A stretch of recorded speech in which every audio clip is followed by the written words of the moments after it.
노유진의 100분 토크. 100분 토크는 이번 주부터 앞으로 한 달 동안 정치, 경제, 사회, 문화 등 각 분야를 대표하는 인물들 모시고요. 새해를 전망하는 기획 4가지 전망, 싸가지 전망 2015를 시작합니다.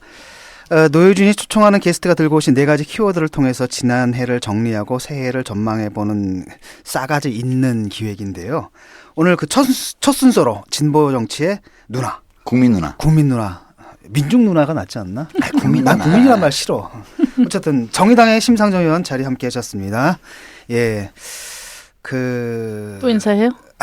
그냥 아까 했는데 뭐. 일부에서 했는데 뭐. 좋은 걸로 다 알고 있잖아요. 예. 요즘 뭐 국회 일은 어떠십니까? 미생으로서 예. 직분에 충실하게 미생. 완생을 국회의, 위해서 예. 고군분투하고 있습니다. 민생을 위해서 국회의 미생이 되셔서. 원래 국회에는 20집이 나야 완생이야. 바둑은 2집만 나면 완생인데 국회는 원내교섭단체 20집이 나야 완생이라 아직 미생 상태지 그러니까. 근데 뭐 완생도 4년 계약직이니까. 예, 토크 첫 주제는 이제 첫 번째 키워드가 십상시였거든요. 근데 우리가 앞에서 타임라인에서 많이 얘기를 했어요. 그런데 그 주도권을 주로 이제 유시민 작가께서 잡으셨기 때문에. 아니 심 대표가 많이 하셨어. 분량 한번 계산해봐요. 그건 원래 유시민 대표 코너니까. 그래서 혹시 또 못다 하신 말씀 있으실까봐 한 말씀 해주시죠. 그 주제에 대해서. 아니 다 재밌게 잘 했고요.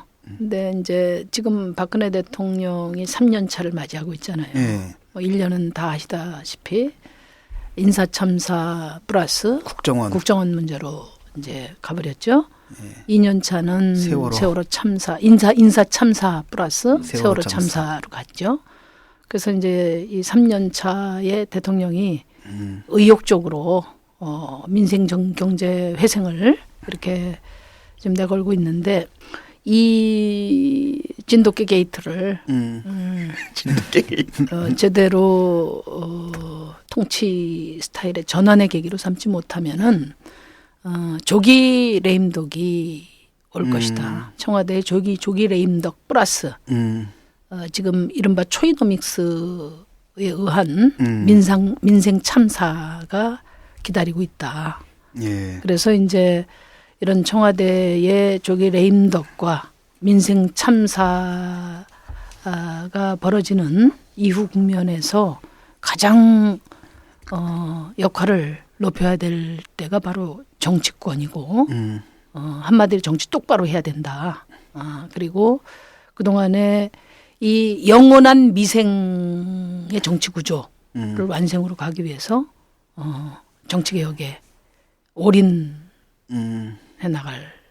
나갑시다. 예. 그리고 또 이 주제와 관련해 가지고 세계일보사 측에서 우리 쪽에 약간 또 유감을 표명했거든요. 예. 그 일부에서 빠뜨리고 갔는데 우리가 2주일 전에 이게 다루면서 이게 뭐 전형적인 탐사 취재라기보다는 권력 암투 과정에서 튕겨져 나온 그런 문서들을 입수했을 거다. 뭐 확실한 게 없이는 보도 안 했을 거다. 그 얘기를 11월 24일 보도를 보면서 우리가 했는데요. 세계일보 기자분들이 좀 서운하셨나 봐요.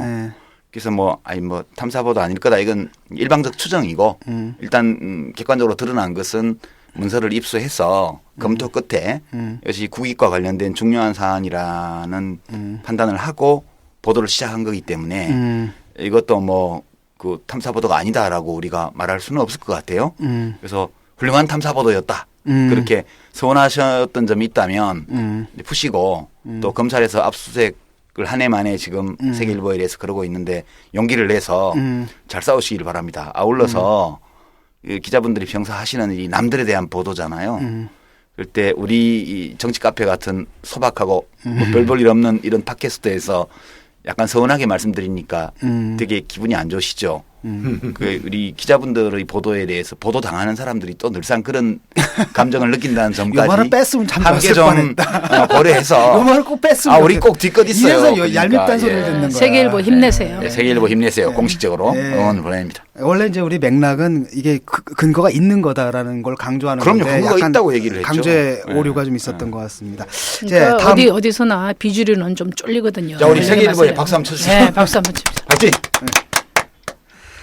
예, 다음 키워드로 넘어가 보겠습니다. 그 두 번째, 세 번째 열쇠말 두 개가 경제 그리고 민생과 관련된 내용인데요. 두 번째가 예산 전쟁이고요. 세 번째가 초이노믹스입니다. 그러지 않아도 십상시 때문에 열받은 청취자분들 많으실 텐데 이 두 개 키워드에서 마침내 폭발하지 않을까 약간 걱정도 됩니다.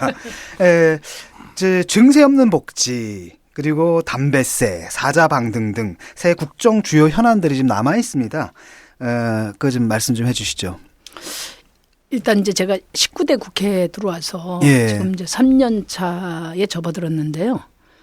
과거 17대 때하고 현격히 다른 그 17대 국회 그 세 가지 정도 특징이 있어요. 첫째는 뭐냐면은 아마 주위에서 보지 않으셨을 수도 있는데 19대 때 초선 의원의 이름을 기억하는 국민이 얼마나 되나.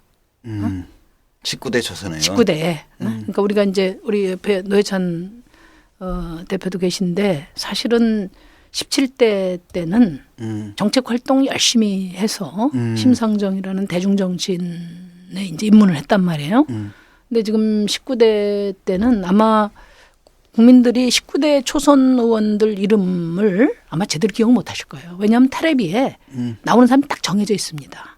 양당의 대표, 원내대표, 대변인. 그다음에 어떤 사안의 저격수. 사고 친 사람. 그리고.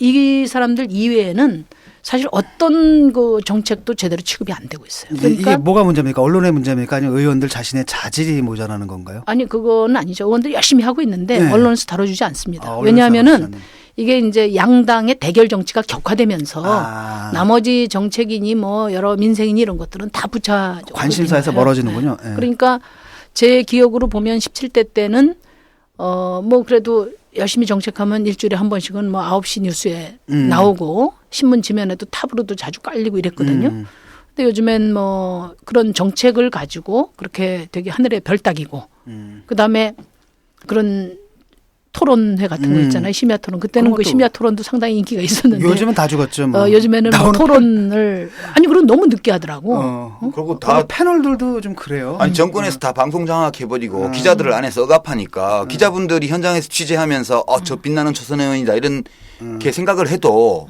그거를 편성에다가 넣을 수가 없는 거예요. 그다음에 이제 두 번째는 뭐냐면은 깜깜해요. 깜깜해. 이번이 사상 아마 유례 없는 깜깜이 예산 심사가 됐을 거거든요. 근데 예산 심사만 깜깜한 게 아니라 요즘 국회가 전체적으로 깜깜해졌어요. 그러니까 예산 심사가 깜깜하다는 얘기는 뭡니까? 밀실 예산, 밀실에서 밀실 협의를 거죠. 한다는 거죠. 그러니까 이게 그 꼭 예산만이 아니라 이게 툭하면은 무슨 양당이 TF를 구성해서 법안 심의를 다 합니다. 그러니까 국회의원이 헌법상의 입법권을 갖고 있잖아요. 입법 심의권을. 그리고 상임위 절차가 있고. 그런데 요즘에 뭐 세월호 관련된 거는 또 뭐 TFT를 구성해서 새누리당하고 민주당하고 우리는 법안을 냈음에도 불구하고 아예 보고 기회조차도 박탈되는 거죠. 그러니까 이건 사실은 국회의원 헌법상의 권한을 유린하는 겁니다. 그다음에 이번에 예산 때 예산 부수법안 지정 딱 하니까 그거는 뭐 소수 정당만 해당되는 게 아니에요. 뭐 그 양당의 의원들도 다 배제가 됐어요. 완전히 뭐 어떤 법안이 어떻게 심의돼서 어떤 이유로 어떻게 수정안이 올라가는지를 당일날 4시에 회의 공고됐는데 50분까지도 해당 의원들도 다 모르고 있어. 그렇게 진행이 돼서 아주 국회가 깜깜해요. 본회의장 갈 때도 더듬어서 가야 됩니다. 저희는. 안 그러면 부딪혀 이마. 이마 부딪혀. 아니 이마는 안 부딪히는데 떨어져. 낭만. 그러니까 양당 담합 정치를 한다는 거예요. 그다음에 이제 정치 카페도 이제 큐시트 하루 전에 보내주는데. 세 번째는 이게 국회의원 값이 X 값이 됐어요. X 값이 됐어요. 그러니까 제가 딱 달라진 게 17대하고 19대에 와서 최고 달라진 게 관료들. 공무원들이 목이 딱 기부스돼 있다는 거. 그 17대 때는 그래도 외양상으로라도 겉으로 굽신거리라도 와서 해줬는데. 보고도 하고 설명도 하고 문 앞에 기다리기도 측은하게 밤새도록 기다리기도 하고 이렇게 했는데 지금은 뭐 당당합니다. 그래서 뭐 자료 안 주는 건 당연하지. 이건 영업비밀 침해이기 때문에 안 된다는 거고. 그다음에 기업인들 증인 채택 이거 뭐 택도 없는 얘기고. 그다음에 언론도 마찬가지예요. 언론도 거의 종편 방송 같은 데는 하루 종일 국회의원이 자리 안 지키고 일도 안 하면서 월급은 얼마를 받고 보너스는 얼마를 받고 수당은 얼마를 받고 어떤 대접을 받나 하루 종일 방송하잖아요. 그렇게 해서 실제로 17대하고 비교해서 국회의원의 어떤 권한이 아주 평가절하돼 있는 이 세 가지가 19대의 특징이에요. 한마디로 말하면 입법부가 거의 지금 기능이 마비되거나 위상이 완전히 추락된 그런 상황이기 때문에 거기다가 국회의원의 헌법상의 권한조차도 위축됐는데 박근혜 대통령 국회 해산시켜버리고 싶을 거야 그러니까. 지금. 그러니까 그게 다 아까 그 얘기하고도 관련이 돼 있는데 네. 정치가 이렇게 쪼그라들면 정치가 힘을 잃으면은 누구에게 도움이 되는가? 어? 그래서 그러니까 남는 건 이제 결국 이제 궁중 비사만 남는 그렇지. 마코 실세한테만 좋은 그다음에 거지. 그러니까 생각나는 게 있는데 그거 있잖아요. 왜 여야 싸움으로 몰고 가라. 그래 그게 바로 국회를 제가 그 얘기를 하려고 했어요. 일개 정부부처 국장이 아주 제가 19대 국회에 얼마나 안 들어와서 느낀 이 19대 국회의 실상을 아주 극적으로 보여준 한 장면이었어요. 그게 일개 국장이 여야 싸움으로 몰아가라 이렇게 쪽지를 넣는 그 상황. 그게 바로 그 아까 문화부의 국장하고 과장 날려보내고 그 자리에 들어온 국장이에요. 그렇지. 아, 바로 그래요? 그 국장이에요. 네, 그리고 최국 지금 국장. 또 제2차관 다 연결이 되네. 제2차관하고 김종. 제2차관에 또 논문지도 학생이더라고. 그렇죠. 그리고 또 한양대고. 그래서 이제 그런 관점에서 이번 그 정기국회 그 4개월 반 만에 열린 국회 아닙니까? 어? 그러니까 숙제가 많이 밀렸잖아요. 사실 뭐 많이 밀린 것도 없어요. 그게 그 선진화법 때문에 법안 통과 제대로 안 됐다고 하는데 18대보다 더 많이 통과가 됐습니다. 근데 그런 식으로 여론을 쫙 몰아서 마치 엄청나게 다급한 밀린 숙제가 있는 것처럼 해가지고 그냥 막 밀어붙였어요. 그래서 그 국정감사도 축소해서 하고, 그다음에 예산심의도 이제 축소해서 하고. 법을 지켜서 기일 내에 하는 게 이제 지고의 원칙이 돼가지고 그동안에 진행이 됐는데 이 과정에서 그러니까 아까 얘기했지 사상 유례 없는 깜깜이 밀실 협상으로 예산이 진행됐고 또 그 예산 부수 법안은 국회의원의 입법권을 유린하면서도 지금 양극화 해소라는 시대적 과제에 역행하는 상징적으로 말하면 부자 감세 대신 서민 증세가 편법으로 이루어진 그런 예산이다. 총론적으로 말씀드리면 그렇게 말씀드릴 수 있습니다. 그 다른 한편으로는 이제 이번에 그 십상시 난과 더불어 가지고 사람들이 걱정하는 게 뭐냐면 그 사자방 문제 있지 않습니까? 그게 좀 관심이 사라지고 있다. 그래서 심지어는 음모론도 나돌아요. 이게 MB 측에서 관심을 희석시키기 위해서 던진 거다. 뭐 이런 음모론까지 지금 나돌고 있는 상황입니다. MB는 참 유능해. 그게 사실이면. 네. 어쨌든 그 MB는 살아있다 이거지. 뭐 박물관 살아있듯이. 사실상 사자방 얘기가 한참 얘기가 되다가 이 사건으로 쑥 들어간 근데 측면이 이제 있거든요. 사라진 것 같지만은 사자방 국정조사 가능성 더 높아지고 있다. 저는 그렇게 그렇죠. 봅니다. 네. 지금 김문성 대표가 연일 공무원연금과 사자방은 바꿀 수 있다. 이렇게 계속 이야기를 하고 그 있고요. 공무원연금 때문이죠. 지금 약간 그 딜을 하자는 얘기 아닙니까? 뭐 그것도 있고. 것도 정윤회하고 있고. 바꾸지 왜? 그런 것도 있고 지금 이 국면을 원래 정치라는 게 그거지 않습니까? 위기를 돌파하는 데 여러 가지 방법이 있는데 이슈 전환. 예. 그런데 이제 가장 좋은 것은 어떻게 국민의 공분을 사면서도 그다음에 이게 이제 그 여권 내부에 지금 암투기 때문에 그것을 막으려면 이제 가장 좋은 소재가 이제 MB를 불러오는 것일 수 있어요. 예. 그렇죠. 근데 그러니까 이제 일종의 희생양제의처럼 그러니까 요 예산에서 이제 우리 여기 이 전문가들이 참여를 하시려면 조금 더 제 이야기를 해야 되는데 예. 가장 이번 깜깜이 예산 때문에 의원들이 전부 이렇게 열을 받아 있었거든요. 예. 여야를 불문하고. 예. 그래서 이제 당일날 이제 반대 토론이 많았습니다. 예. 많았는데 상징적으로 이제 담배세하고 그다음에 가업 상속제도, 예. 중소기업. 공제제도 그 두 가지인데 아마 여야가 교섭단체가 합의한 법안이 본회의에서 부결된 것은 제 경험으로는 처음인 것 같아요. 처음은 아닌데. 합의된 건데. 예, 합의된 건데 이번 그 비슷한 건이 뭐 많지는 않은데 한 몇 건이 있어요. 두세 하여튼 뭐 건은. 제가 17대 국회 때 제가 정치에 들어온 이후에는 처음이에요. 그래서 그 기업 상속 공제제도 그게 그나마 부결돼서 그나마 심리적으로 이 스트레스 조금 완화됐습니다. 그러니까 쉽게 말하면 이게 의원들한테 공개되지 않은 채로 뭐 지들끼리 이렇게 협상해가지고 올렸다가 지금 부결된 상황이죠 지금. 이제 이 기업 상속 공제 제도는 이제 제가 이걸 좀 알아요. 17대 때 그 제가 재정경제위원회 할 때 처음으로 제기된 예, 그때부터 법안이에요. 논의가 됐어요. 그러니까 그게 뭐냐면 독일이나 이태리처럼 그 명문 장수기업 한 100년 가는 장수기업을 만들자는 거예요.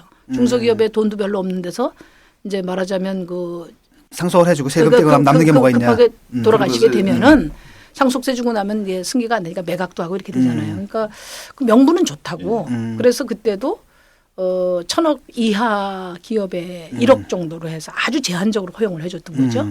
근데 이게 이제 무려 7년 만에 3,000억 이하 해가지고 500억까지 온 거예요, 작년에. 그러니까 7년 동안 500배가 늘은 거죠. 500배가. 그런데 작년에 그렇게 개정을 해놓고 올해 이걸 5,000억 이하로 해서 1,000억으로 해달라는 거예요. 그럼 그러면은 민원이 들어온 거지 민원이. 그렇지. 3천억에서 5천억 사이에 있는 데서 이제 그러니까 그 명문 그 가문을 만들어 주자고 했는데 이게 그날 그 반대 토론한 김관영 의원이나 우리 박원석 의원 얘기에 따르면은 51만 기업 중에 여기에 해당 안 되는 데가 700몇 군데래요. 그러니까 나머지 50만 한 9천 한 네. 300개 정도가 다 감세 대상이 됩니다. 상속세가 이제 그러니까 사실상 전형적인 부자 감세예요. 이게 총액이 한 6조 정도 됩니다. 그러니까 이걸 이제 막은 거죠. 양심의 호소에서 막았어요. 양심의 호소에서. 국회에도 양심이 살아있다.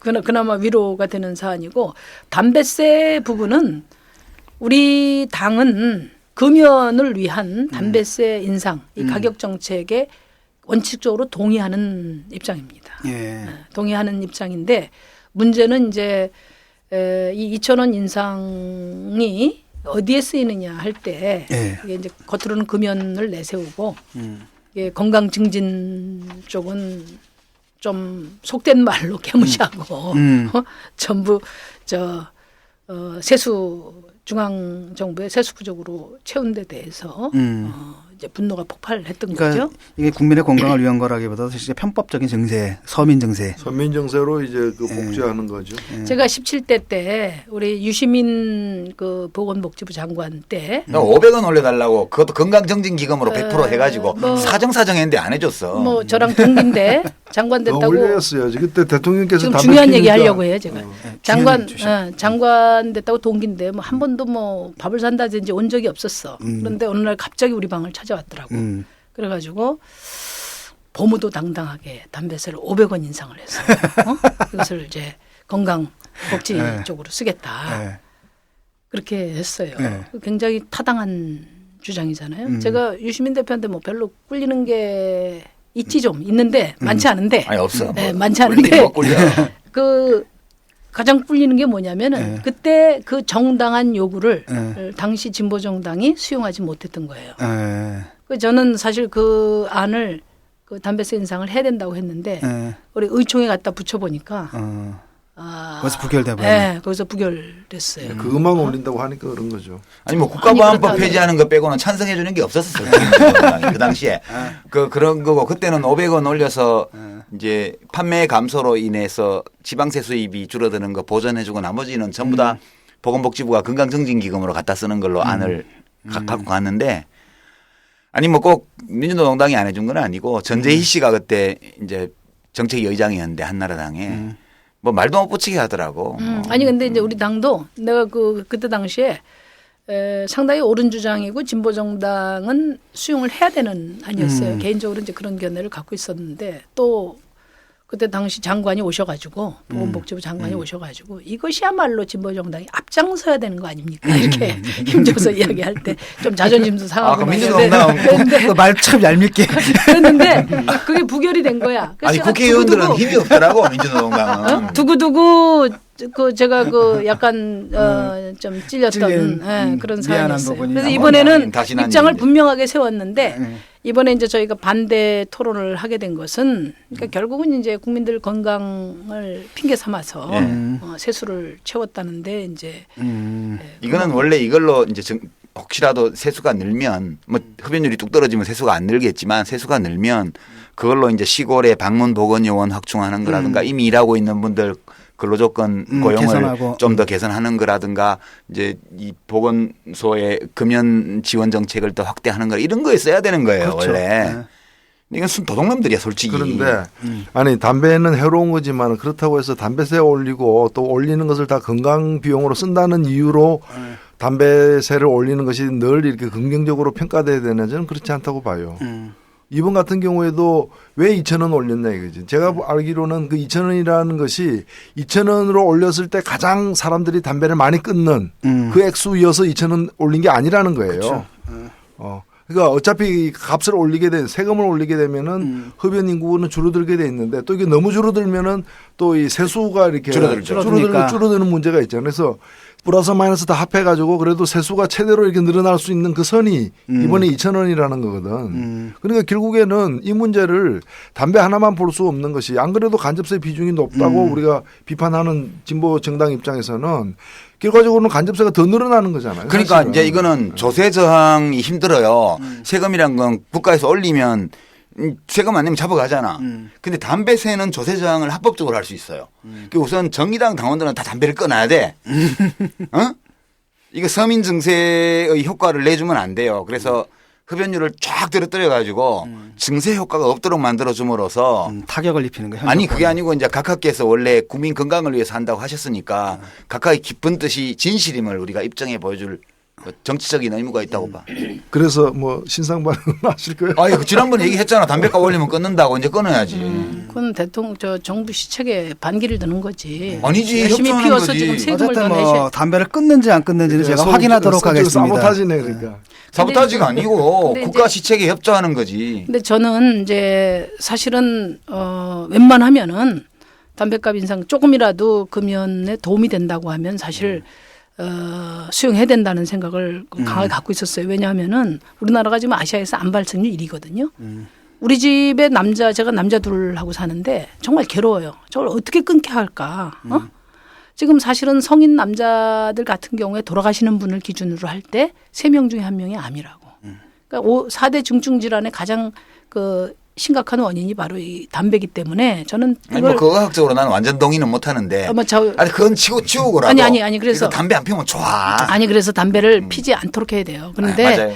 중요한 거는 이제 그리고 더 심각한 게 이번에 다른 나라 가서 담배 사면은 끔찍하잖아요. 담배값에. 그런 나라도 있고 안 그런 나라도 있고 그래요. 근데 우리나라 같이 이렇게 흡연율이 높은 나라에서 사실 이거 담배 금연 광고 이것을 폐기했다는 것에 대해서 저는 아주 금연 대상 가족을 가진 사람이 한 사람으로서 분노합니다. 아니 그건 두 남자가 하루에 한 갑씩 피워대면 한 달에 27만 원 아니야. 그럼 한 남자는 뭐 몰래 피는지 잘 모르겠고 한 남자는 확실히 공공연하게 피워요 지금. 집에서 네. 그걸 가만 놔둔단 말이야? 제가 집에 잘 없으니까. 왜? 아, 간접 흡연이 잘 오로지 되는데. 후각으로 심증을 가질 뿐이지. 예. 그리고 마지막으로 그 초이노믹스, 일본 아베노믹스가 지금 뭐 문제점이 막 드러나고 있는데 약간 모방한 거 아닙니까? 근데 약발이 일본에서 이제 벌써 확 빠지고 있는 것 같아요. 근데 지금 초이노믹스의 장래, 미래 어떻게 될까요? 노 대표님이 간명하게 정리를 해 주시지 뭐. 네, 곧 뭐 장례식이 있겠죠. 그럼 우리 이제 전문가 해야 되는 거야? 옷 준비해야겠네. 아니 초이노믹스의 장례식인지 초이노믹스에 의한 장례식이 줄을 이을지 그게 걱정이죠 지금. 근데 진짜 나쁜 사람들인 것이 정규직이 과보호되어 가지고 비정규직의 문제가 이제 심각하다는 식으로 얘기하는 것이야말로 정말 저는 이제 너무 뻔뻔스럽다고 봐요. 너무 뻔뻔스럽다고 보고 그것이 뭐 성공할 가능성도 저는 적다고 보고 이미 아베보다도 더 약발이 빨리 떨어져서 경기 부양 효과라거나 뭐 이런 뭐 부동산 건드려 가지고 뭘 한번 해보자고 하는 것들은 이미 다 좀 이제 겨울 찬바람 앞에 이렇게 서 있는 게 아니냐 그런 점에서 오히려 저는 정부의 어떤 시책으로 지금 경기가 호전되거나 또는 분배가 나아질 가능성이 거의 없기 때문에 제 밖으로 제가 찾는 식으로 당사자들의 좀 이제 분발과 노력, 뭐 진보 정당의 역할이라거나 이런 것이 더 커지는 게 아닌가 봐요. 그러니까 이것과 관련해 가지고 중규직 논란이 있었잖아요. 그러니까 이제 참으로 심각한 게 이제 초이노믹스라고 뭐 이야기하는데 하여튼 이 최경환 부총리가 참 심각해요. 혼란스러워요. 이 양반이 그 경제와 관련해서 뭐 그동안에 제기된 거는 다 갖다가 말아먹었어요. 예를 들어서 뭐 기업 소득과 뭐 가계 소득이 선순환돼야 된다. 민생 안정과 그다음에 경제 혁신이 선순환돼야 된다. 그다음에 뭐 탑다운 방식과 그다음에 보텀업 방식이 선순환돼야 된다. 이전에 우리가 야권이 정권을 잡는 데 실패한 주요한 원인 중에 하나가 저는 이제 복지나 경제민주화 아젠다를 박근혜 대통령이 선점한 거라고 보거든요. 그 선점해서 정권 잡고 나서 지금 경제민주화는 고사성어됐어요 벌써. 고사성어. 오자성어 됐어. 오자성어. 고사성어됐다고. 그런 것처럼 지금 이 최경환 부총리가 뭐 소득주도 경제니 뭐 비정규직이니 또 뭡니까 최저임금이니 전부 가서 떠들어 놓고 지금 이제 한 손으로 그 대단한 능력이에요. 이렇게 입으로는 이렇게 이야기하고 손으로는 지금 한쪽으로는 이번 예산과 그 입법 과정에서 나타났지만은 부자 감세. 아우 간 크잖아요. 지금 뭐 부자 증세 이야기하고 있는데 서민 증세에 부자 감세로 가니까. 아니 최경환 씨 우리 재경이 17대 재경이에서 겪어봐서 알잖아요. 잘 알죠. 그런데 이제 그러고 나서 지난번에 이제 그 요즘에 사내 유보금이 그 20년 동안 29배가 늘어서 746조다 이렇게 막 이야기하니까 이 양반이 환류세제 하겠다고 했잖아요. 그 한 게 뭐냐면 배당소득 환류세제잖아요. 배당소득 증대세제. 그러니까 고액 금융자산가들 감세해 주는 거잖아요. 그렇지. 네? 배당해주면 세금 깎아주는 거죠. 그다음에 뭐 근로소득 증대세제는 완전히 얼마 몇 푼 되지도 않는 거 가지고 생생내고 이런 식으로 하고 46조 추경 편성한 것도 정부가 직접 돈을 쓰는 게 아니라 각종 기금이라든지 뭐 한국은행이나 이런 데 빌려주겠다는 거예요. 근데 왜 이런 얘기를 하냐. 이게 세출을 하면은 어떻게 되냐면 그 돈 어딨냐. 증세해야 되지 않냐. 이 얘기하니까 증세론을 피하기 위해서 그러고 아주 이렇게 해서 지금 결론은 뭐냐? 결론은 우리나라 1,900만 노동자 중에 50%가 월 200만 원 소득이 안 된다는 거죠. 이렇게 국민의 절반이 소비 여력이 없는 조건에서 어느 기업이 마음 놓고 투자를 할 것이며 어떤 식으로 경제 활성화가 가능하냐. 이런 점에서 이제 내년에는 우리 사회가 더 극단적으로 양극화되면서 민생 참사가 이어질 가능성이 매우 높다. 우리가 지난번에 피케티 다룰 때 그 피케티 책 다룰 때 그 얘기 했잖아요. 이제 상황에 따라서 어떤 나라 어떤 시기에는 어떤 나라에서 이제 감세를 함으로써 성장을 할 수 있는 그런 때도 있고 또 어떤 시기 어떤 나라에서는 이 하위 소득, 중하위 소득 계층의 가처분 소득을 올려줘 가지고 성장을 할 수 있는 그런 때도 있고 우리 한국이 어느 쪽에 해당되냐라고 말을 했을 때 이 뭐 부자 감세하고 이런 이명박 정책, 박근혜 줄푸세 이런 것들은 전자고 우리나라에서 필요한 거는 이 중산층 이하 서민 가계의 가처분 소득을 올려주는 그런 이제 이 보편적 복지나 혹은 노동시장 정책 이런 걸로만 성장할 수 있다고 그때 우리가 이제 많이 지적을 했었는데 최경환 씨가 말로는 이제 소득주도 성장 정책을 할 것처럼 페이크를 해놓고 실제 행동으로는 또 변형된 형태의 부자 감세를 계속 해버린 거예요. 그래서 지금 정반대의 길로 가고 내년 이후에 경제 상황이 상당히 걱정스러운. 지금 그 초이노믹스는 정확하게 줄푸세로 줄푸세예요. 가고 있어. 줄푸세예요. 그러니까 측근들이 뭐 권력만 말아먹는 게 아니에요. 나라 경제도 국민 경제도 다 말아먹고 있는 거지. 지금. 이런 암울한 전망과 함께 이제 키워드 세 번째로 넘어가겠습니다. 정치 개혁 문제인데요. 요즘 그 대세 드라마 있어요. 본방사수한다는 분들이 가장 많은 드라마인데 뭔지 아시죠? 미생? 네. 아니, 저는 사느라고 바빠갖고 못 보고 있어요. 저는 시청자입니다. 저는 한두 편 정도 봤습니다. 그 재밌다는 말만 가지고 이 드라마의 인기를 설명할 수는 없을 것 같아요. 많은 분들이 그냥 공감을 하거든요. 예. 그래서 아주 폭발적인 인기를 좀 아니 끌고 기한은 있는데. 직장 생활도 안 해봐놓고 어떻게 공감을 해?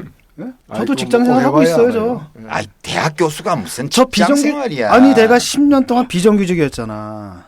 뭐 어디서? 아니 그 각 대학에서 아 그건 혼자 겸임 강의하는 교수. 거니까 여기처럼 대리가 있어, 부장이 있어, 뭐 이사가 있어, 뭐가 있어. 거기도 학과장도 있고 다 있습니다. 예. 잘리기도 하고 그래요. 잘리기도 했잖아요. 예. 맞아, 잘렸지. 그 미생인데요. 어떻습니까? 그 시청 소감. 저는 뭐 아주 푹 빠져 있죠. 예. 왜냐하면은 기업에서의 일이지만 정치에서의 네. 우리 정의당이 미생 아닙니까? 그 제가 그 오상식 차장이라고 있어요. 그 양반 한 얘기에 굉장히 용기를 갖고 있죠. 뭐라고 얘기를 했는데요? 버텨라. 버텨라. 그게 이기는 길이다. 그러니까 저런 분도 있고. 아직 우리는 모두 미생이다. 나처럼 이제 창업하러 나가서 지 혼자 사는 놈도 있고 그런 거지. 저는 뭐 그 볼 때마다 남 다는 안 봤지만 그래도 꽤 이제 볼 때마다 이제 재미있어서 찾아보는데. 부당해고 당한 분이잖아. 아니 나는 국회에서. 그 저 누구죠 국회에서. 그 저 주인공 장그래 예. 임시완인가? 예. 그게 딱 보니까 내 20대 초반 얼굴하고 똑같더라고. 아니 사실 굉장한 이제 동질감을 느끼고 있어. 이거는 그러니까 국기문란에 준한 지금 아니 내가 사진을 다 공개할 수도 있어. 똑같다. 공개하세요. 반드시. 근데 사실 처음에는 그 내용을 잘 모르고 봤을 때는 그 이른바 종합상사 일을 굉장히 미화하는 듯 해가지고 그 업무나 그 어떤 그 사업 자체를 그래서 좀 약간 저항감은 있었는데 저는 대부분 보면은 이제 뭐 스캔들이나 뭐 남녀관계나 이상한 거 주로 이제 뭐 정상적이지 않은 어떤 가족 생활 이런 것들이 드라마 주제가 되는 경우가 많은데 이거는 하여튼 먹고 사는 직장 생활 일과 관련된 그리고 갑과 을의 여러 가지 관계나 이런 걸 다룬다는 점에서 굉장히 좀 건강하고 재미있어요. 예, 어떤 분은 그러더라고요. 딱 일단 로맨스가 없으니까 좋다. 로맨스가 핵심이 아니니까 이제 너무너무 좋다. 이런 드라마 참 오랜만에 본다. 이래서 그러니까, 좋다는 분도 있더라고요. 로맨스가 없이도 이런 정도 공감할 수 있다는 게 너무나 좋은 것 같아요. 그러니까 그 사람들 왜 공감이 그렇게 크냐 이야기할 때 몇 가지 이야기하는 게 있어요. 사내에서 실력도 중요하지만 줄을 잘 타야 된다. 그다음에 뭐 아까도 뭐 얘기했지만 너무나 고단해서 핏발이 쓴 눈이 가라앉기 전에 일이 밀려온다. 그다음에 주로 욕 먹을 때는 뭐 컴퓨터 프린터라든지 전화 잘못 받았다든지 이런 것도 사소한 일 때문에 욕 처먹는다. 그다음에 상사 눈치 보느라고 뭐 진실을 숨긴다. 뭐 그런 것들. 그러니까 하여튼 그런 일상적으로 나타나는 우리 사회의 문화 이런 것들이 이제 굉장히 공감이고 그 중에서 내가 조금 거슬리기도 하고 진짜 저 정도인가 생각. 우리는 뭐 회사에서 뭐 공순위로만 일을 해봤지 사무직에서는 저는 일을 안 해봤기 때문에 잘 모르겠는데 보면은 아주 가부장제적 문화. 맨날 커피 타오게 시키는 거. 정치에서 맨날 못 봐요? 초선 의원들 맨날 개보보스한테서 커피 타서 갖다 바치잖아. 그것은 아주 눈에 거슬리더라고. 하여튼 그것도 뭐 아메리카노? 나도 저렇게 커피를 많이 마시나 이렇게 그런 느낌은 들던데 그래도 로맨스가 없는 게 아니라 그 리얼리즘이 최고의 로맨스예요. 저는 9개월 동안 공공기관에 일해봤잖아요. 한 15년 전에 학술진흥재단이라고 거기 9개월 동안 일해봤는데 기획실장이니까 꽤 높은 자리인데 이렇게 보니까 기본 문화가 그거예요. 윗사람한테 맞추는 거. 예. 근데 저는 이제 바둑을 안 둬서 모르겠는데 바둑 두세요? 예, 바둑 뭐 동네 바둑 수준으로 두죠. 그 젖바둑이라는 거. 예. 젖바둑이 뭡니까? 젖바둑은 미리 이제 하수가 몇 점 깔고. 예. 그러니까 선거로 치면 너 5천 표 일단 가지고 시작해. 이렇게 하는 거예요. 그러니까 골프에서 핸디 주는 거예요. 네. 아니 그러니까 그게 미생에서도 보면은 초년생들이 좋은 아이디어 내서 당첨되면은 잘리잖아요. 그리고 가로채고 국회에서도 마찬가지거든. 국회에서도 진보 정당들이 뭐 내놓으면 큰 당들이 싹 가로채가. 그렇지. 완전히 뭐 정책이고 뭐 비전이고 싹. 왜냐면 여기는 가로채가잖아요. 미생이니까. 그러니까 이게 젖바둑이 못하는 사람 아랫사람 또 아직 힘이 없는 사람 이런 사람 접어두는 거 아니에요. 그렇죠. 어퍼머티브 액션이지. 이건 일종의. 거꾸로지. 예, 예. 지금 우리 현실은 거꾸로예요. 오히려 힘없고 유능한 사람들이 접어주고 힘있고 무능한 사람들이 내 것도 내 거, 네 것도 내 거 이렇게 해서 하는. 그러니까 이 구조가 개선이 돼야 정치가 완성으로 갈 수 있다. 그러니까 우리나라가 바둑으로 두면 잘 두는 사람이 접어주는 게 아니라 이제 못 두는 놈이 못 두는 놈이 잘 두는 사람이 벌써 그냥 20점 깔고 시작을 해버리니까. 그게 그렇죠. 아니 그 아침 원내 교섭단체 같은 게 그렇고 소선거구 지금 다수대표제 선거 지금 제도 자체가 그렇죠. 아니 아침에 그 대한항공 부사장 조현아 씨인가 그 미국에서 비행기 출발하는데 뭐 활주로에서 역주행 시켜가지고 사무장을 쫓아내고 이제 비행기를 띄웠다는 거 아니에요. 보면서 이제 나이 많은의 대한항공 부사장인데 자기 아버지가 한진그룹 회장 아니요. 그러면 그 조현아 씨가 오로지 능력주의에 입각해서 나이 많은의 대한항공의 부사장이 됐겠냐고. 자기 아버지가 젖바둑을 한 바둑도 36개 깔아준 거야. 그래놓고 완성한 거예요. 그러니까 미생 사무장, 미생 스튜디오스들을 데리고 야 바둑 그거밖에 못해 때려쳐. 바둑판 걷어차고 이런 거 아니겠어요? 도대체 인간들이 최소한의 염치와 정신을 차리고 살아야지. 그러니까 저는 아니, 그러니까 우리끼리니까 제가 있는 그대로 심정을 토로하면은 네. 국회 다 들어요. 털어놓으세요. 국회에서 이제 우리가 같이 뭐 민주화를 위해서 동시대 때 같이 싸웠던 분들도 많이 있지 않습니까? 다른 당에도 있는데 이게 소수 정당의 이해관계가 아니라 우리가 아는 상식적인 민주주의에서 도저히 그 납득할 수 없는 그 폭력적인 그런 여러 운영 이런 것에 대해서 마치 아무렇지도 않은 듯이 예? 억울하면 출세해 이거지. 네. 그런 것을 보면 존경심이 싹 사라져 버려요. 옛날에 혹시 제가 그랬더라도 용서해 주십시오. 옛날에 존경을 했구만. 다수당에 있을 때 제가 뭐 잘 몰라서 그랬는데요. 예, 뭐 혹시 그런 게 있었다면 깊이 사과드리고 뒤늦게 용서를 청합니다. 그래서 이제 국회가 뭐 여러 가지 그 국회 운영상의 문제도 있지만 근본적으로 우리가 원론적으로 들어가서 국회가 이제 우리 국민들을 골고루 대변해야 되잖아요. 골고루. 있는 그대로. 있는 그대로. 그러니까 우리나라 국민의 축소판이 돼야 되는데 예? 그래야 이게 완성으로 갈 가능성이라도 있는데 지금 현재 구조는 너무나 우리 국민들이 편향적으로 대표되고 있다. 네. 이거 관련해 가지고 뭐 이것에 개헌론이 대해서 좀 이야기를 좀 했습니다. 그러니까 개헌론이도 좀 있고요. 그 전에 선거법제도 네. 그 이제 미생을 계속 보시겠지만 앞으로 이제 아직 남았죠 그게 그 시청자들이 그 장거리를 못 구해요. 장거리는 이제 좀 있으면 운명이 이제 정해지게 됐는데 근데 이제 국회 미생은 차이점이 유권자들이 구할 수가 있어요.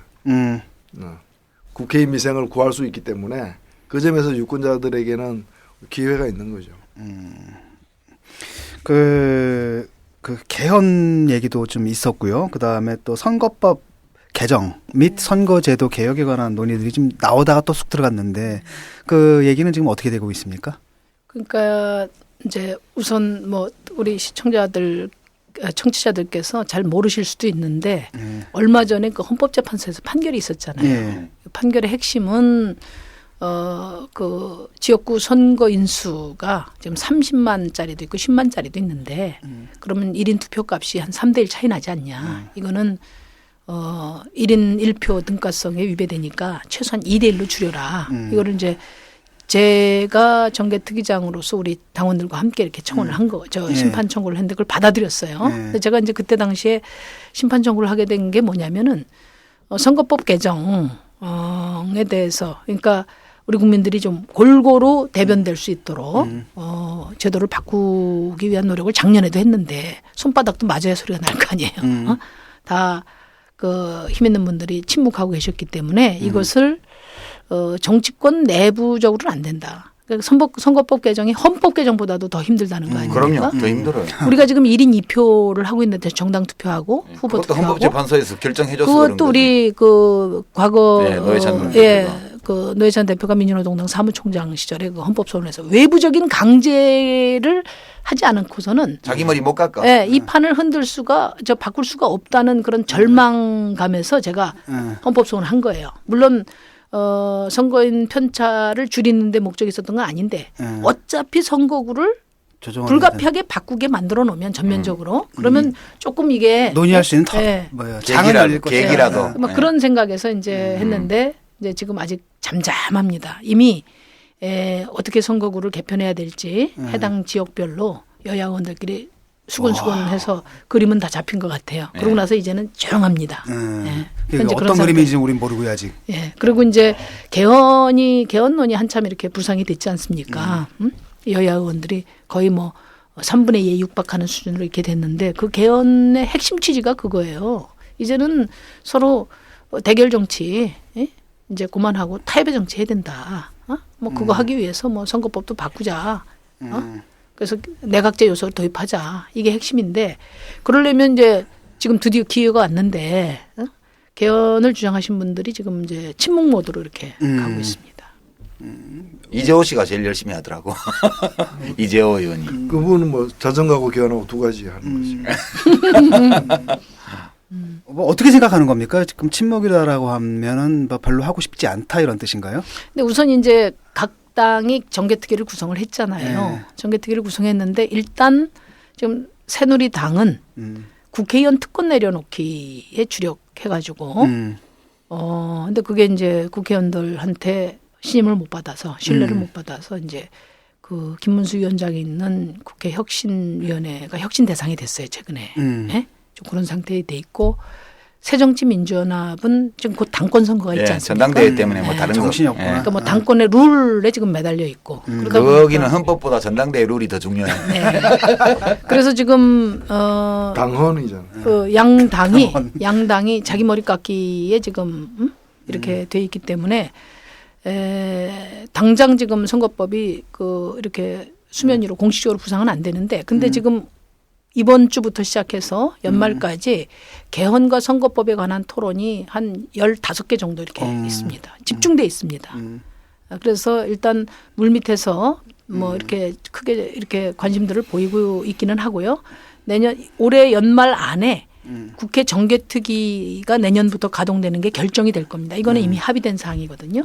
그래서 내년 초부터 이제 정개특위가 가동이 되는데 뭐 아까도 지적하신 것처럼 저 새정치민주연합은 2월 초입니까? 네, 뭐 하여튼 당권 선거 이후에나 이제 논의가 될 테니까 아무래도 뭐 한 3월부터 본격화된다고 봐야죠. 근데 뭐 좀 뭐랄까 앞질러서 말씀드리면은 개헌은 우리 정치 체제에서는 현직 대통령이 동의하고 적극 가담하지 않는 한 힘들다고 봐요. 예. 그 이제 그 가능하려면 이제 그 대통령이 힘이 빠진 임기 말에 혹시 가능할지 모르겠는데 그때는 또 임기 말이기 때문에 차기들이 또 차기들이 있어서 그건 또 어렵다고 보고 그런 철학과 의지를 가진 대통령이 앞장서서 이렇게 하면서 타협으로 이렇게 나가야 겨우 가능한 일이 아닌가. 대통령이 앞장서도 안 되더라고. 물론 보니까. 앞장선다고 해서 되는 것도 아니지만 네. 또 대통령이 이렇게 뭐 반대하거나 관심 없는 상태에서는 더더욱 힘들 거라고 보여지고. 근데 이제 선거 이제 제도 문제인데 저는 뭐 기본적으로 그 뭐 다소의 어떤 변화 뭐 선거구 개편이라거나 이게 좀 있을지 몰라도 근본적인 어떤 그 선거 제도의 어떤 혁신 이런 것을 그 국회에 맡기기는 어려운 거 아니냐 사실은 그 이제 법이니까 국회에서 이제 합의해야 되는데 뭐 이게 가장 최대의 기득권이다 보니까 힘든 거 아니냐. 그래서 대선과 결부시켜서 대선 주자가 유력한 대선 주자가 국민투표를 통한 선거제도 개혁을 갖다가 공약으로 내세워서 임기 초에 최근에 뭐 많은 선거제도를 손댄 나라들이 대부분 국민투표를 통한 것처럼 그렇게 해서 그 국민적 합의를 국회에 갖다 주지 않는 한 국회 스스로 이렇게 내부 합의를 통해서 선거제도를 바꿀 가능성은 뭐 거의 없다 이렇게 보여집니다. 그러니까 지금 이제 개헌은 그동안의 역사를 보더라도 진정한 의미에서 개헌 정치가 실현된 적은 거의 없어요.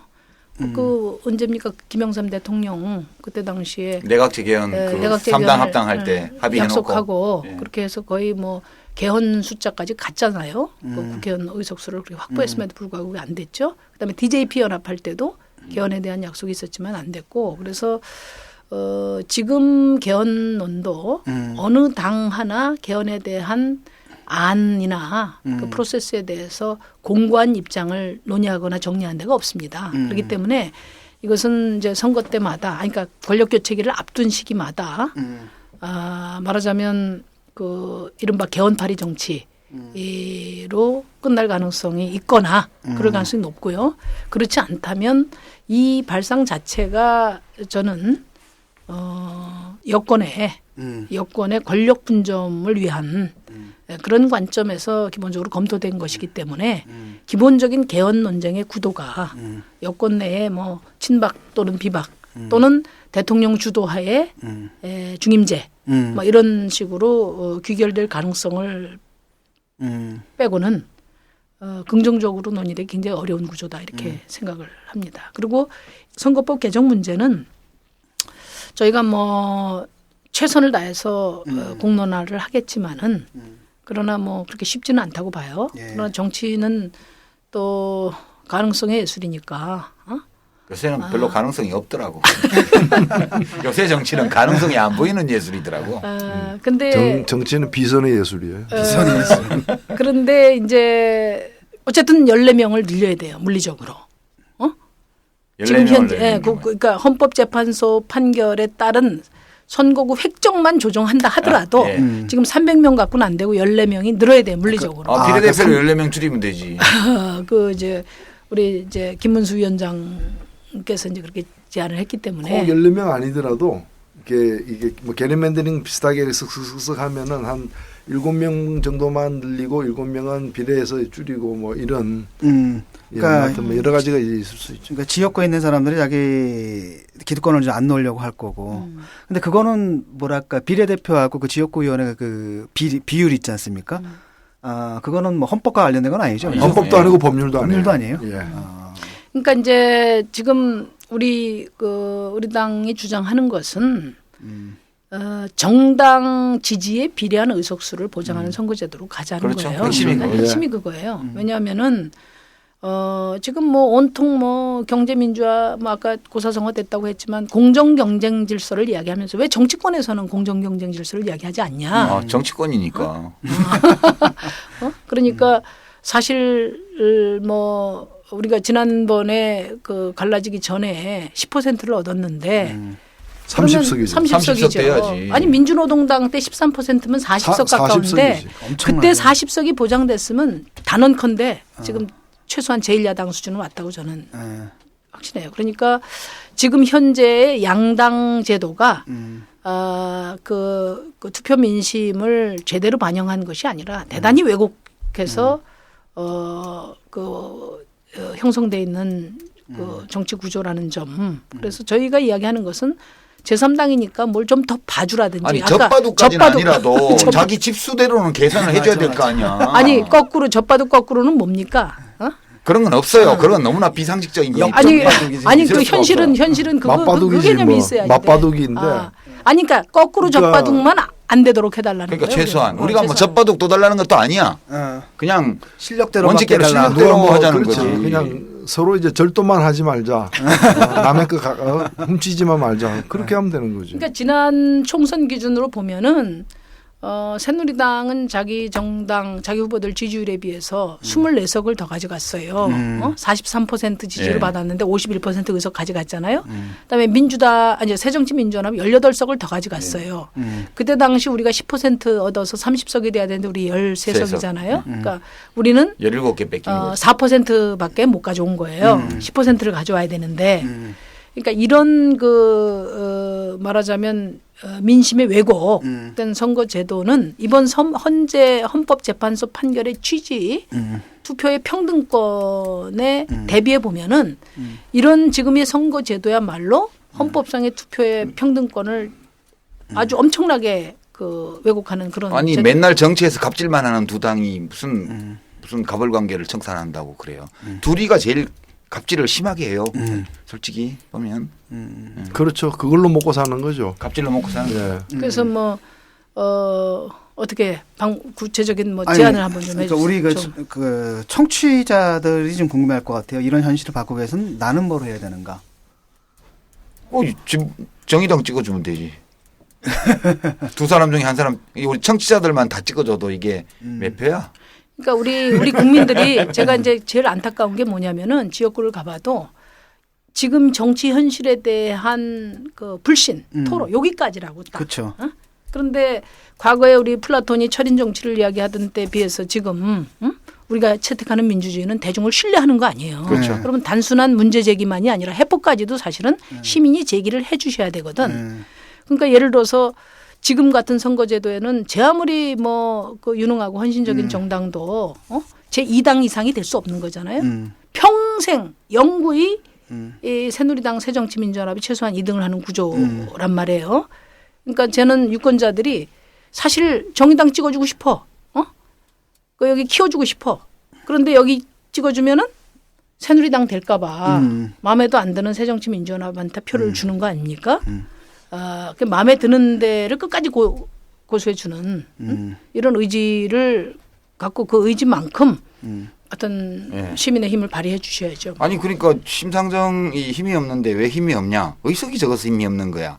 그러니까 대통령 지켜주면 박근혜 대통령보다 비선을 훨씬 수준 높은 비선을 보유하고 그 비선과 공조직 사이의 관계를 멋지게 운영을 해가지고 대통령 이전에 지금 교섭단체, 교섭단체 너무 멀리 갔어 지금. 예를 들어서 그렇다는 거지. 그러니까 우리 국민들이 집권을 해보니까 욕심 기대 수준이 너무 차이가 나가지고 여론조사를 하면 새누리당이 뭐 41% 2%까지 나오곤 있지만 지금의 양당 체제에 대한 신뢰는 바닥이에요, 사실은. 그러니까 새 정치를 그렇게 갈구하는 거잖아요. 그런데 새 정치가 뭐 백마 타고 온 사람이 할 수 있는 게 새 정치가 아니고 우리 국민들 생각 바꿀 필요도 없어요. 우리 국민들 생각대로만 의석이 배분되어도 국민들의 지지율만큼만 의석이 배분되어도 새누리당이 대구 경북에서 60%밖에 못 가져가요. 근데 지금 100%를 갖고 가고 있잖아요. 부산에서도 54% 가져가야 될 걸 지금 94% 가져가고 있다. 호남에서도 호남도 마찬가지고 그렇기 때문에 국민들 그렇게 생각 많이 바꿀 필요도 없어. 그건 바꾸는 건 천천히 바꾸더라도 당장의 국민들의 어떤 생각만큼 곧 있는 그대로 의석이 배분대로 되도록만 해야 되는 거예요. 그러니까 어찌 보면 국민들이 지금 주문을 갖다가 라면 사겠다고 주문을 했는데 라면이 안 오고 이상 건빵이 오고 막 이런 거예요.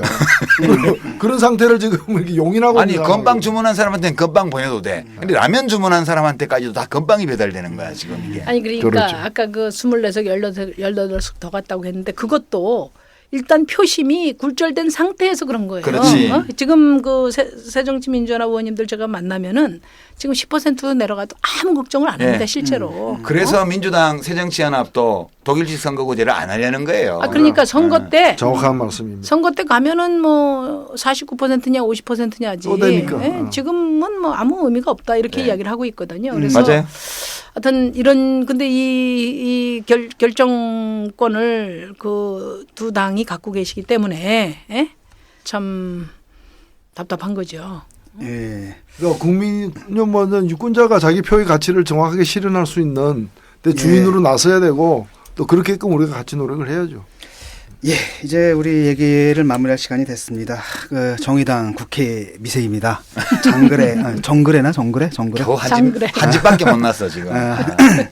예, 그 미생의 숙명을 벗어날 수 있도록 역시 청취자 여러분들이 많이 도와주셔야 할 것 같습니다. 선거법 제도에 관한 국민적인 합의, 사회적 합의를 모으시는데 여러분들의 여론, 전쟁이 굉장히 중요하다고 생각을 하고요. 또 흔들리지 마시고 내가 정말 좋아하는 당을 계속 찍어주겠다는 그런 말씀을 좀 가져주시고요. 그다음에 그냥 정치 그냥 관심만 있고 욕만 하는 게 아니라 좀 참여도 좀 해주셨으면 좋겠어요. 저희 그냥 당원 되시면은 당비 내고 그거 나중에 그 환급되잖아요. 10만 원까지. 10만 원까지 환급되니까. 이건 또 후금 또 내야지. 예. 야, 이거 정치인들 욕심이 너무 많아. 예. 살림이 어렵다 보니까. 예. 예. 그래서 그 관심 가져주시고요. 또 적극적으로 좀 참여해 주셔야지 이 상황이 좀 바뀔 것 같습니다. 아까 말씀해 주셨는데 딱 정치에 대한 불신 그것까지만이다라고 했는데 이 불신을 받을 수밖에 없는 정치 구조를 바꾸는 것까지도 바로 민주주의 사회에서는 국민들의 몫이다. 유권자들의 몫이다. 꼭 생각해 주시고요. 저희 정의당 꼭 기억해 주십시오. 너무 노골적이다 오늘 PPL이. 원래 그 방송 취지가 이거 아니야? 아니 오늘 또 뭐 게스트가 또 이렇게 직접 나오셨으니까. 예, 오늘 저 심상정 의원님 나와주셔서 또 좋은 말씀 많이 해주셔서 감사합니다. 감기 빨리 나으세요. 감기 많이 나세요. 예, 인천 공개방송 내용은 좋았는데 재미는 없었다 이런 이야기들 많이 하시던데 역시 아무래도 제가 빠진 탓이 아닌가 싶습니다. 제가 빠져서는 안 되겠다는 결심을 굳게 했습니다. 지난 추석 특집 방송 기억나세요? 비정치 카페, 정치 없는 정치 카페, 비정치 카페가 공개 방송으로 다시 한번 여러분, 애청자 여러분을 찾아갑니다. 다음 주 금요일이죠. 12월 19일 저녁 7시까지 금천구청 지하철역 입구에 있는 금천구청 대강당으로 오시면 노유진의 비정치 카페 만나실 수 있습니다. 송년 특집입니다. 인천 공개 방송 때처럼 방청은 사전에 신청하신 청취자분들로 한정하고요. 참가 신청은 네이버 카페, 노유진의 정치 카페로 해주시면 됩니다. 선착순 550명에 한정해서 참가 신청을 받는다고 하시니까 서두르셔야 할 것 같습니다. 오늘 방송 여기까지입니다. 감사합니다.